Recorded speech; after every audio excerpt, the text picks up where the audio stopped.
109 दिन हम लोग को झारखंड में और केंद्र में कई तरह के मतलब लाभ हम लोग को मिला है।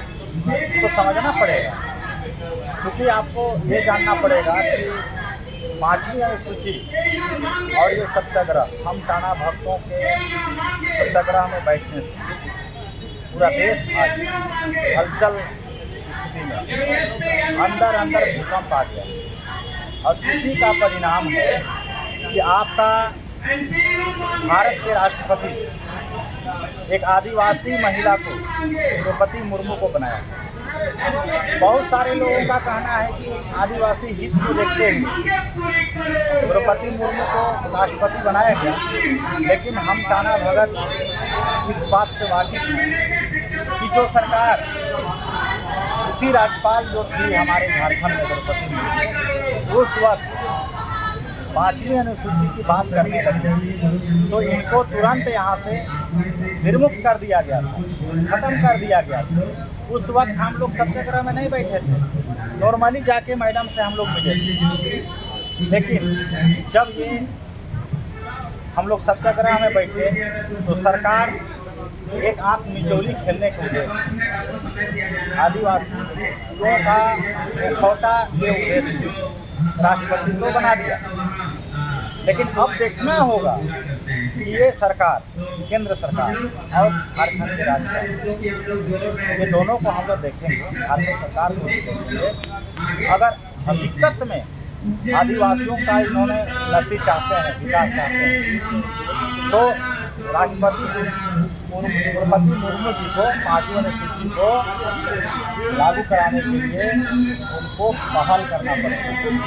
द्रौपदी मुर्मू को भी और हमारे देश के प्रधानमंत्री नरेंद्र मोदी जी और झारखंड के महागठबंधन सरकार को, तब हम मानेंगे कि आदिवासियों के हित में ये लोग अब रास्ता पकड़े हैं। दूसरी बात, ये तो आप देख लीजिए, और ये जो विधायक 5वीं अनुसूची का बात किए, जैसे बंधु तिर्की, राजेश कच्छप, डिक्सल कोंगाड़ी, आप देख रहे हैं ना, 6 लाख के जुर्माना में बंधु तिर्की की सदस्यता चली, 16 लाख के चक्कर में राजेश कच्छप की चली। लोग का सोचना है कि ये लोग सरकार गिराने के लिए, सरकार ये करने के लिए ये लोग ऐसा किया पहल की।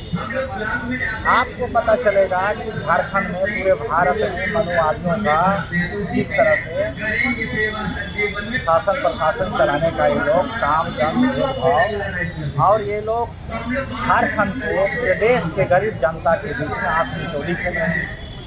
लोगों को समझना पड़ेगा कि भाई जो व्यक्ति, जो विधायक अगर एसटी का बात करे तो तकलीफ नहीं है, एससी का बात करे, हित का बात करे तो तकलीफ नहीं है, ओबीसी हित की बात करे तो तकलीफ नहीं है। लेकिन अगर आदिवासी हित का बात करेगा, आदिवासी अधिकार की बात करेगा, संवैधानिक मांग की बात करेगा, तो उनको सदस्यता जाना और उनका समाप्त करना, ये आप तो देख रहे हैं। हम टाना भगत का दिन है, सत्याग्रह के माध्यम से आपको पता चला होगा कि पूजा सिंघल के ऊपर भी कार्रवाई किया, लेकिन पूजा सिंघल को गिरफ्तार करके थपथपाई है सरकार, गवाही दिया। लेकिन जिस जमीन में आप देखें हॉस्पिटल बना, पल्स जो भुइहरी जमीन है, और वो पूरा गैर कानूनी रूप से बना है, और वो बैंक जो लोन इशू किया उस जमीन के नाम पर, हम आदिवासी को बैंक लोन इशू नहीं करता है जमीन पर, लेकिन उस फॉल्स जमीन पर कैसे लोन दिया, आज बैंक के ऊपर क्या कार्रवाई? बहुत अच्छा आप सवाल किए। दूसरी बात, बैंक जो है लोन इधर देने में करती है और उसको कैसे मिल गया, जबकि वो भी जो है आदिवासी का ही लैंड है। वो आदिवासी का लैंड है, वो एक गैर आदिवासी खरीद नहीं सकता है उसको, फिर वो बैंक उसको लोन कैसे दिया? दूसरी बात, पूजा सिंघल जेल गया, लेकिन अपोलो हॉस्पिटल अभी भी चकाचक। बताइए, जनता के साथ धोखा नहीं होगा। पल्स हॉस्पिटल अभी भी चकाचक चल रहा है, उसमें कंस्ट्रक्शन के काम अभी भी हो रहे हैं, पेशेंट अभी भी आ जा रहे हैं। तो पूजा सिंघल के पति का क्या हुआ, जानकारी है? वो भी चल रहा है क्या?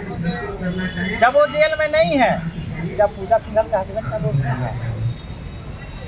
मैटर ये है कि केंद्र सरकार, राज्य सरकार, ये मनुवादी, हम ये नहीं कहते हैं कि मनुवादी सिर्फ भाजपा में, मनुवादी आज कांग्रेस में भी है, जेएमएम में भी है, सभी राजनीतिक दल में है। और ये लोग आंख बिचौली खेल रहे हैं जनता के साथ। ये अपने आप को दिखा रहे हैं कि भाई हम लोग जो हैं जनता के लिए काम कर रहे हैं, दूध का धोया हुआ हम लोग। तो पूजा सिंघल के जेल जाते जाते साथ में पल्स हॉस्पिटल को भी तो उसको ट्रेन कर देना चाहिए था। और पल्स हॉस्पिटल के साथ साथ में झारखंड में 1100 बड़े बड़े गगनचुंबी मकान फ्लैट ऐसे हैं जो सब गैर कानूनी रूप से बनाया गया है, जिसके ऊपर कहीं ना कहीं कोर्ट में मामला चल रहा है। लेकिन इस पर सरकार का नज़र नहीं है। यहाँ गरीबों की झुग्गी झोपड़ी पर 1908 के खतियानधारी आदिवासी का जमीन को ढा दिया जा रहा है। तो ये सब नाटकबाजी है। आप देख लीजिए, आपको ये जानना पड़ेगा कि आज जो आदिवासी की आवाज़ उठाने वाला बंधु त्रिपुरी या विक्सल कुंगाड़ी या राजेश कच्छप, इरफान अंसारी, इन लोग के साथ जो हुआ बहुत गलत हुआ है। ये राजनीति का शिकार हुए हैं और मनुवादियों का एक षड्यंत्र है। लेकिन इसको हम आदिवासी और हम टाना भगत बहुत बारीकी नज़र से ये दोनों सरकार की करतूत को देखते हैं। इसीलिए सत्याग्रह का देन है। ये सरकार, केंद्र सरकार, राज्य सरकार दोनों अभी घबराए हुए हैं। हम इनको घबराने की बात नहीं कर रहे हैं, इनको डरने की बात नहीं कर रहे हैं हम टाना भक्तों से, ये सत्याग्रह से। आप अगर हकीकत में गरीबों की बात करते हो, आप हकीकत में आदिवासियों के अधिकार की बात करते हो, सोचते हो, तो आप आदिवासियों को आदिवासी स्वशासन व्यवस्था जल्द से जल्द हो और 5वीं अनुसूची को धरातल में कड़ाई से लागू करें। चलिए, बहुत अच्छा, धन्यवाद जानकारी देने के लिए। ये आंदोलन से जब अभी तक सुनवाई नहीं हो रहा है, तो आगे आंदोलन का क्या जो है रूपरेखा रहेगा? देखने में ऐसा प्रतीत होता है